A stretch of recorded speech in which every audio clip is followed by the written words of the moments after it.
Welcome to Hampton Roads Chamber Chats. I'm Priscilla Monte, Senior Vice President for Programs and Communications, and today we are talking communications. Ha Kohler is our Vice Chair for Communications for the Hampton Roads Chamber Regional Board, and she is with On Point Communications.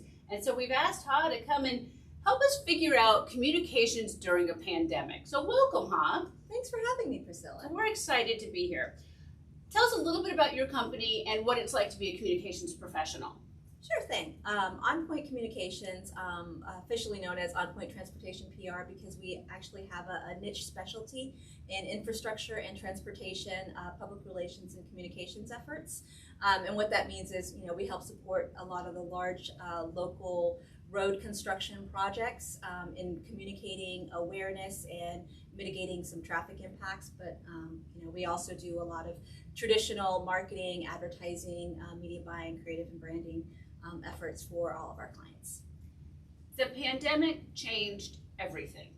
Everything about the way we do business. So business leaders right now, we're still looking for ways to connect, even though we physically can't get together. What are your suggestions? Yeah, absolutely. I think the one upside of the pandemic is that we have all become very proficient in video conferencing software, and that helps to bridge the gap. And also, I think that one thing that also helps is it reduces travel time and schedule conflicts as much, so people are able to get together on video conferences a lot easier than they used to be able to get together in person. So that's the one upside. So I think business leaders can still connect via video conferencing.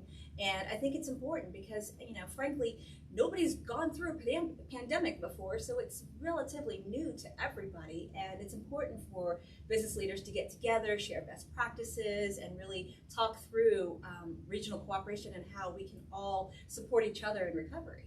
Well, and at least with the video conferencing, you've got that sense of face-to-face, but we have all been on those, whether it's GoToMeetings or Zoom or whatever video conferencing platform you're using, we've all been on those ones where it has just been deadly dull. What can people do to make their video conferencing a little bit more compelling? Yeah, absolutely. I think we all have suffered from Zoom fatigue, and it's a real thing. And I think part of it, from what I've studied, is part of it is being able to see yourself. So sometimes turning off that self view helps to reduce the fatigue option. I think as you're setting up meetings, you really should determine whether or not it has to be a video conference, because some things you don't necessarily need. It could just be a regular phone conference call.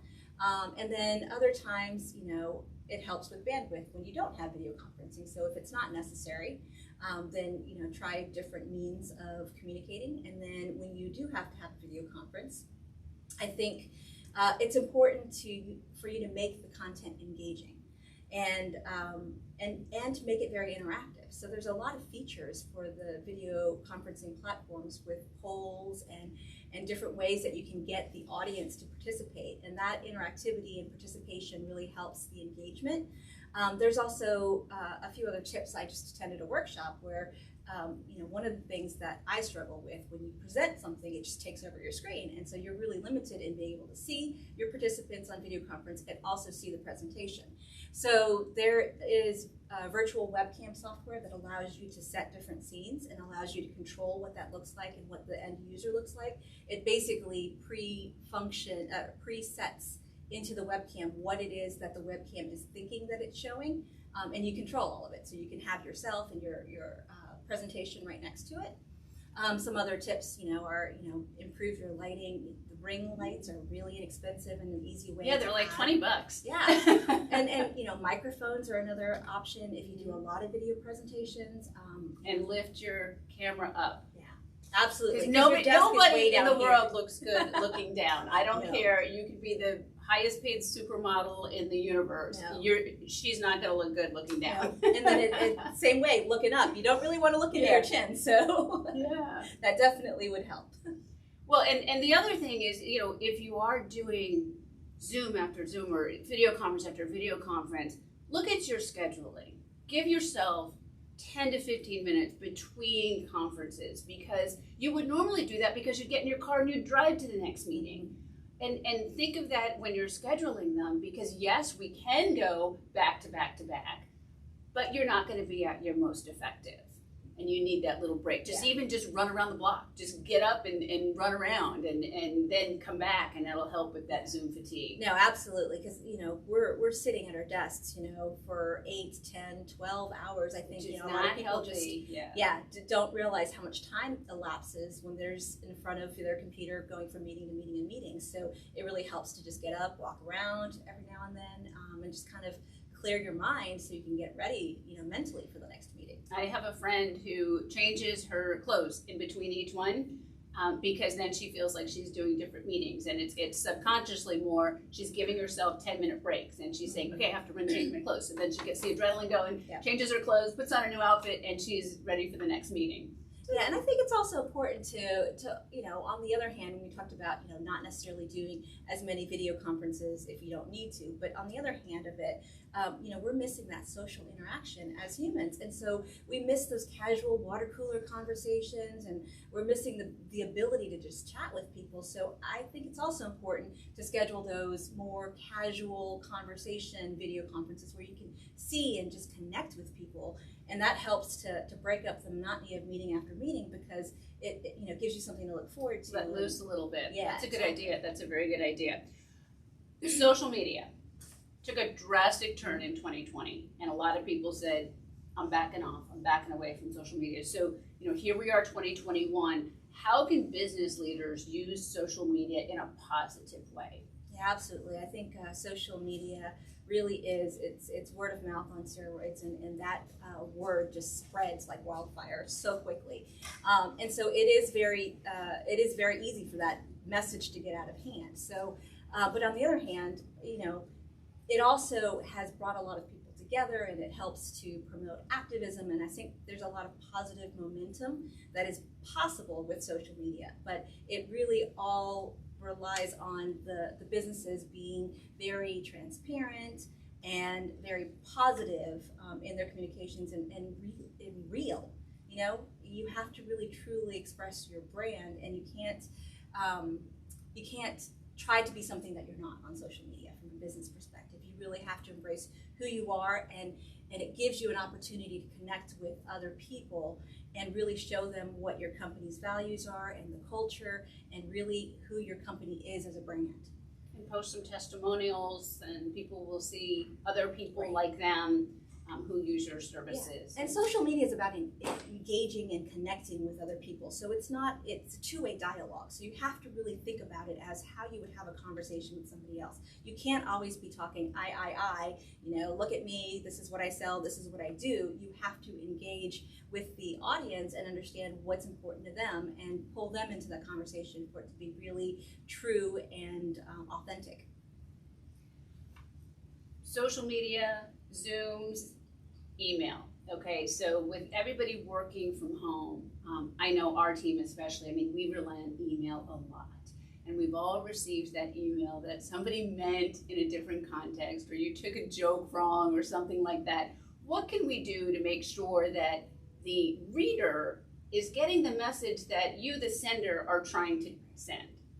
Yeah, email, text, communications, it makes it very difficult because you don't get the tone, you don't get the inflection that people are intending, and sometimes people can read into it things that aren't necessarily there. It could be that you were rushed and you just typed out a message, but somebody kind of construed that as you were being hurt or angry with them. So I think from a sender standpoint, it's really important for you to reread what you send before you hit the send button, just to kind of take another minute to read through it and think through how somebody's going to receive it. But then on the reader standpoint, you really can't jump to conclusions on anything. It is a written word, and you can't read into it somebody's attitude or emotions. And that's where I think people get into some trouble, is that they're thinking, you're thinking what the other person is intending. And so, at the end of the day, I think there's a saying that nothing can replace a conversation. Mm-hmm. So pick up the phone, call somebody, just to talk through if you have any questions or if you have any concerns. And say, hey, did I read that right? And they'll be like, yeah, wasn't that the funniest joke ever? No, I didn't get it, so that it just takes that whole weekend of worrying away. We are hopeful that the business world can resume fully shortly. What do you think the best takeaways from this whole pandemic experience are from a communication standpoint? I think the pandemic has really shown how very important communications is for all businesses. So it's important for leaders to understand emotionally what the employees have gone through and what everybody has gone through. The pandemic's taken an emotional toll on all of us. Nobody's gone through unscathed. So it's important to be understanding and empathetic in those communications. And I think it's also important for companies to really understand the importance of that communications chain and the two-way dialogue with their employees, so that if you're not there in person, you're not in an office, you really need to be able to convey what your company stands for, and for your employees to really show that same dedication towards your company's goals. And it's important to stay up on what your clients are doing and what they're going through. If somebody is downsizing, the person that may have been your point person for the last 3 years may be gone, or may still be furloughed. And it's not that the company is ignoring you, it's that you're trying to reach the wrong person. Mm-hmm. And then the person you do reach may be doing 5 people's jobs. So, we all have to be really mindful as we're reaching out to our members, our customers, our clients, our friends, just to, take a minute and realize everybody is going through this together. Absolutely. And I always feel like there's no over communication. Mm-hmm. So it is always better to err on the side of communicating too much rather than not enough, because it just leaves people kind of in that uncertainty when there's a lack of communication. And we also all have to remember that a lot of us are doing a lot of our job from our phone.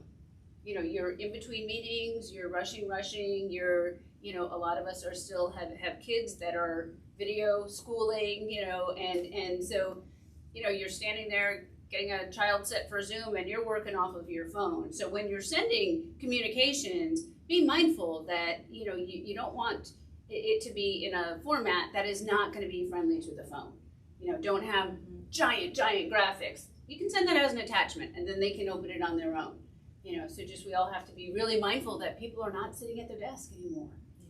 Yeah. When nobody's, and if they are sitting at the desk, their chances are they're on a laptop. Yeah, absolutely. And I think it's going to change the way that business operates going forward. We talk about, hey, when we get back to normal, but there really isn't going back to what it was before. It's changed all of us as a society. And globally. And so, I read in a study recently by IBM Institute that over 40% of people, would like to have an opt-in remote working option, and more than 75% of people would like to have that as an option occasionally. So I think it's something that we need to look at from a long-term perspective, that it's not everybody's going to go back to the office and then we're going to go back to the way things were. We're looking at a whole new paradigm in the way that we're operating businesses these days. Because I know you, I think I know the answer to this last question, but what are you looking forward to most when we do, when all the restrictions are lifted? I'm looking forward to getting together, being able to have drinks and lunch with friends, and I think also I really miss all of the chamber events where we can network and get together with great business leaders across the region.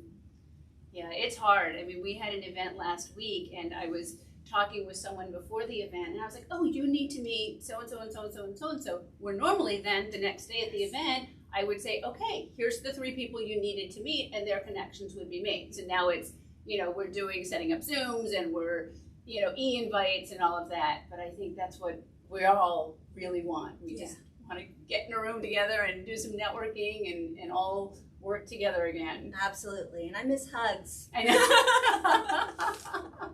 Well, we'll all be vaccinated soon, and then we can hug. So, hi, thank you so much for what you do for the Hampton Roads Chamber, what you're doing for the transportation industry, and what you do for the community. So thank you. Well, thanks for having me, Priscilla. I enjoyed our conversation. Absolutely, and I appreciate you being our Vice Chair for Communications this year. This wraps up this edition of Chamber Chats. We'll have another one up in about 2 weeks.